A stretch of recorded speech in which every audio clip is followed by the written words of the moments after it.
올해 아메리칸 리그 동부지구 우승을 노리는 양키스의 빨간불이 켜졌습니다. 에이스 게릿 콜이 팔꿈치 문제로 MRI 검진을 받게 됐다는 소식 함께 얘기 나눠보도록 하겠습니다. 네, 오늘 MLB.com 등 이제 여러 매체에서 보도를 한 내용인데 에런 분 감독이 발표를 했습니다. 콜이 팔꿈치 문제로 인해서 MRI, 그러니까 자기 공명 영상을 찍는다고 밝혀진 상황이에요. 그렇습니다. 지난 2일에 토론토를 상대로 한 차례 시범 경기를 나섰고요. 8일에는 시뮬레이션 게임을 통해서 또 투구수를 늘려가는 그 과정에 있었던 콜인데요. 원래는 이 시뮬레이션 게임을 하는 날에도 저녁에 디트로이트와의 경기에 나설 예정이었다고 하는데 몸 상태 때문에 시뮬레이션 게임으로 소화하는 것, 이 일정이 바뀌었다라는 것도 또 뭔가 좀 걱정이 되는 그런 포인트였습니다. 그렇죠. 등판 후 회복 과정에서 이상을 발견을 했다고 하는데 이 분 감독에 따르면 마치 시즌 도중에 100구를 던진 뒤에 받는 느낌 같다라고 얘기를 하더라. 예전에는 45개, 이 55개를 던졌을 때 회복에 아무런 문제가 없었는데 우리가 마주한 문제가 무엇인지 알기 위해서 결국에는 검진을 받기로 결정을 했다라고 말을 했습니다. 그렇습니다. 일단 뭐 게릿 콜 선수 다들 아시겠지만 현역 최고의 선발 투수 중 하나 아니겠습니까? 최고 100마일에 육박하는 패스트볼 그리고 이제 슬라이더, 커브까지 이 여러 가지 또 무기를 앞세워서 리그 최강의 지난해 또 싸이 영상까지 또 받지 않았습니까? 그렇죠. 11시즌 동안 뛰면서 통산 145승 75패를 기록을 했고요. 평균 자책점도 3.17, 탈삼진은 무려 2152개를 잡아내면서 가장 유력한 현역 선수 중에서 200승을 달성할 수 있는 후보 중에 한 명으로 거론이 되고 있었습니다. 맞습니다. 이제 2011년이었죠. 피츠버그의 1라운드 전체 1번으로 지명받고 또 프로에 데뷔를 했고 2013년에 빅리그에 올라오자마자 10승 거두면서 승승장구를 했었는데요. 2017년에 잠시 이제 4점대 평균 자책점 주춤했습니다만 이후에 휴스턴으로 트레이드된 다음에 투심을 버리고 포심을 앞세워가지고 이제 리그 에이스로 각성할 수 있는 계기를 마련했습니다. 네, 그리고 2020 시즌을 앞두고 휴스턴을 떠나서 양키스와 9년에 3억 2,400만 달러 이때까지만 하더라도 투수 역대 최고 계약을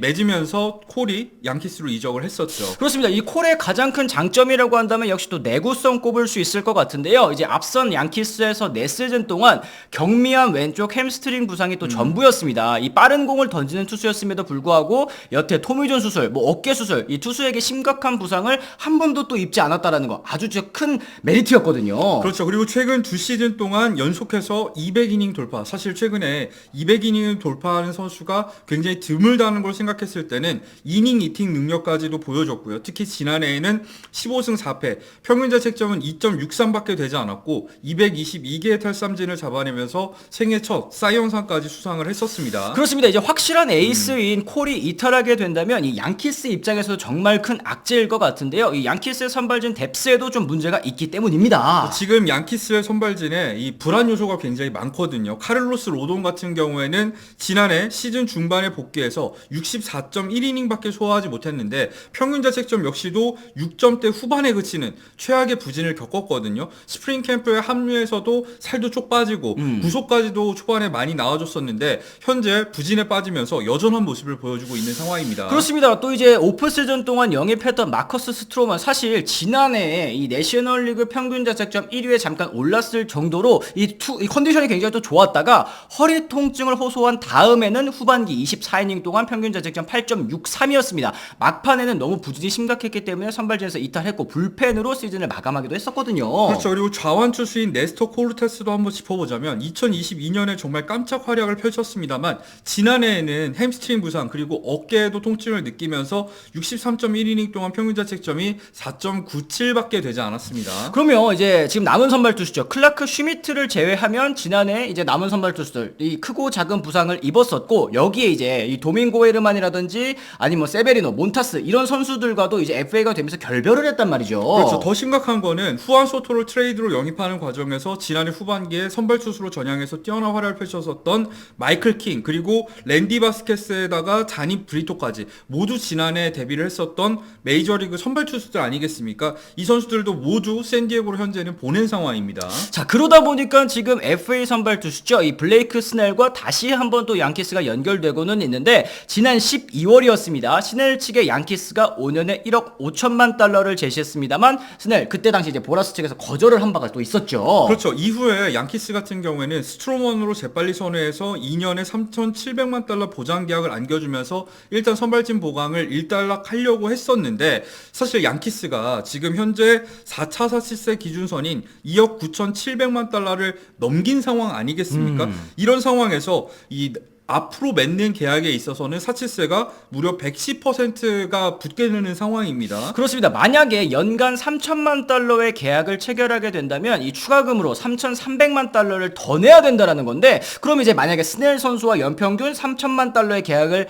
맺는다고 했을 때는 6,300만 달러를 주고 써야 되는 이러면은 너무 배보다 배꼽이 오히려 더 큰 상황 아니겠습니까? 그리고 더 큰 문제가 있는데 사실 스넬 같은 경우에는 퀄리파잉 오퍼를 받은 선수 아니겠습니까? 그랬을 때는 사치세를 내고 있는 팀이 영입을 했을 때는 신인 드래프트 2라운드 그리고 5라운드 지명권이 날아가게 됩니다. 거기다가 국제 유망주 계약금 총액 이 부분에서도 100만 달러가 날아가게 되는데 이 역시도 양키스 입장에서는 상당한 부담이 될 수 있죠. 자, 따라서 지금 뭐 스넬이라든지 뭐 몽고메리라든지 이런 선수들 영입 가능성은 그리 크지 않다라고 봤을 때 어쨌든 내부 자원으로 해결해야 되는 그런 상황이라고 보이는데요. 시범 경기 잘하고 있는 유망주 투수인 뭐 윌 워렌이나 아니면 뭐 루이스 킬 아니면 선발 경험이 있는 루크 위버 선수가 지금은 진입할 수 있는 그런 후보로 꼽히고 있는 상황입니다. 자, 그랬을 때 이제 게리 콜의 계약 상황을 다시 한번 짚어보면 올해로 33살 이지 않습니까? 시즌 끝난 다음에 옵트아웃을 선언할 수 있는 권리가 남아있죠. 잔여 계약이 4년에 1억 4,400만 달러가 남은 상황인데 여기서 양키스가 원래는 2029년에 1년 3,600만 달러짜리 계약을 추가할 경우에는 게리 콜의 옵트아웃 옵션이 자연적으로 무효화되는 조항이 있었는데 이게 만약에 이 심각한 부상이 있다고 했을 경우에는 게리 콜이 옵트아웃을 선언할 확률은 거의 없다고 봐도 좋지 않겠습니까? 그럴 경우에는 양키스 입장에서는 계약 추가를 하지 않아도 되는 상황이긴 합니다. 맞습니다. 여기에 지금 뭐 게리 콜 사실 투수 에이스 아니겠습니까? 근데 이제 타선의 핵심이라고 볼 수 있는 에런 저지 선수도 지금 피로감을 느껴서 시범 경기 목요일까지 결장할 예정이라고 합니다. 저지 같은 경우에는 지난해 엉덩이 그리고 이제 엄지발가락 인대 부상으로 106경기 출장에 그치지 않았습니까? 네, 그런데 이제 엄지발가락 결국엔 수술을 받지는 않았지만 남은 선수 생활 동안 지속적으로 엄지발가락에 대한 관리가 필요하다는 보도가 있진 않았습니까? 근데 이 발가락 때문은 아니라고 하고요. 에런 저지가 현재 피로감을 느끼는 거는 단순히 봄에 무리하지 않기 위해서 관리 차원에서 지금 휴식을 준 거라고 일단 에런 부무 감독이 밝히긴 했습니다. 그렇습니다. 에런 저지의 이 몸 상태 진짜 양키스 입장에서도 촉각을 곤두세울 수밖에 없는 게 지난해 에런 저지가 출전했었던 106경기에서는 57승 49패 승률도 5할 3푼 8리에 뭐 굉장히 또 좋은 성적이었죠. 그런데 결장한 56경기에서는 25승 31패 4할 4푼 6리 이 승률이 팍 꼬라박았기 때문에 저지 선수의 존재가 굉장히 좀 중요하다고 생각할 수 있을 것 같아요. 그렇죠. 지난해 같은 경우에는 이 에런 저지에 대한 양키스 타선의 의존도가 굉장히 심한 상황이었기 때문에 양키스 입장에서는 저지의 부담을 덜어주기 위해서 후안 소토를 영입을 하긴 했습니다만 만약에 지금 성적이 안 나올 경우에는 뭐 게리 콜이 부상이 심각한 상황이라면 소토를 다시 한번 트레이드 시장에 내놓아야 될 수도 있는 상황에 처해져 있다고 할 수 있겠습니다. 그렇습니다. 이제 여름 이적 시장 때 다시 한번 또 대트레이드를 할 수도 있겠다라는 거, 이게 성적에 따라서 결정될 수 있겠다라는 거 다시 한번 말씀을 드릴 수 있겠는데요. 예, 콜 선수의 검진 결과 여러 소견을 듣기 위해서 수요일 이후에나 나온다고 합니다. 지금 아직 시작이 개막하지도 않았는데 벌써부터 악재와 함께 시즌을 맞게 된 양키스인데요. 사실 양키스 하면은 메이저리그를 대표하는 명문 구단 아니겠습니까? 하지만 2009년 이후에 월드 시리즈 우승이 아직까지 나오지 않으면서